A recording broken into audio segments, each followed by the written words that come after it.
থেকে উঠতে শুরু করেছে বিভিন্ন জাতের আলু। ফলন ভালো হলেও সংরক্ষণ নিয়ে আছে কৃষকের সংখ্যায়। নিয়ে আরো জানাতে রাজশাহীর তানোর এলাকা থেকে যুক্ত হচ্ছেন সহকর্মী রাকিবুল হাসান। রাকিব, জানাবেন যে এবার আলুর লক্ষ্যমাত্রা জেলায় কত ধরা হয়েছে এবং আলু সংরক্ষণ নিয়ে কৃষি বিভাগ কি বলছে?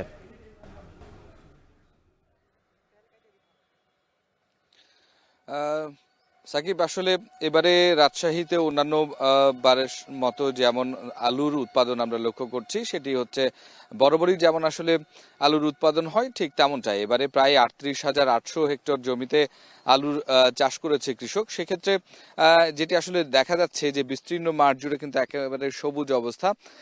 এখনো কোনো কোনো জায়গায় কৃষক কিন্তু যে এই যে জমিতে সেচ কার্য সেটি দিচ্ছে এবং দেখছেন যে হচ্ছে আসলে পানি কিন্তু ইতোমধ্যেই বিভিন্ন জায়গায় দেয়া হচ্ছে। এবং আমার সহকর্মী নিশ্চয়ই আছেন, একটু দেখাবো আমরা যে এইখানে আসলে এখনো পর্যন্ত আলুর যে পরিচর্যা সেটির জন্য আসলে কৃষক ব্যস্ত সময় পার করছে। একেবারে শেষের সময়ের দিকে এখন প্রায় 12 লাখ মেট্রিক টন আলুর যে উৎপাদন লক্ষ্যমাত্রা সেটি অর্জনের জন্য কৃষকরা কাজ করছেন। এবং যে পরিমাণ আসলে এতে খরচ হয়েছে, কৃষক বলছে যে এখন যেই দামটি আসলে আছে বাজারে প্রায় 15 টাকা থেকে 18 টাকা সর্বোচ্চ কেজি দরে আলু বিক্রি হচ্ছে। সেই ক্ষেত্রে আসলে তাদের যে উৎপাদন খরচ সেই ক্ষেত্রে একটু হলেও তারা ক্ষতিগ্রস্ত হবেন বা আশানুরূপ সেই দামটি আসলে পাওয়া যাবে না বলছেন তারা।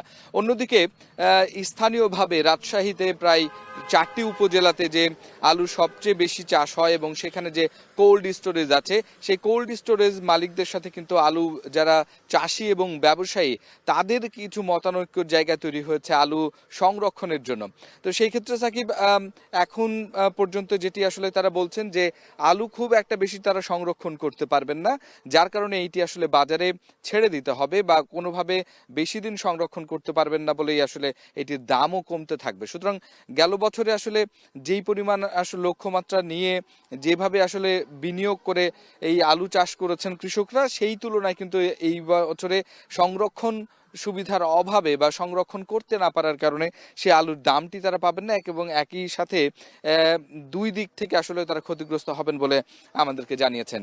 একে তো তারা সংরক্ষণের অভাবে স্বল্প মূল্যে আলু ছাড়তে হবে বাজারে, দ্বিতীয়ত তারা যেই খরচটাই আসলে করেছেন সেই খরচটি আসলে পর্যাপ্ত পরিমাণে তুলতে পারবেন না বলে আমাদেরকে জানাচ্ছেন। তো এই ক্ষেত্রে তারা মনে করছেন যে যারা কোল্ড স্টোরেজ মালিক আছেন তারা হচ্ছে এই আলু সংরক্ষণের জন্য ব্যবস্থা নেবেন এবং কোল্ড স্টোরেজ মালিকের পক্ষ থেকে যে বিষয়গুলো বলা হচ্ছে সেটি হচ্ছে যে গেল বছর আসলে যেই পরিমাণ আসলে আলু রেখেছেন শ্রম আইন অনুযায়ী এবারে আসলে সেই পরিমাণ আলু তারা রাখতে পারবেন না, 50 কেজির বস্তাতে রাখতে হবে।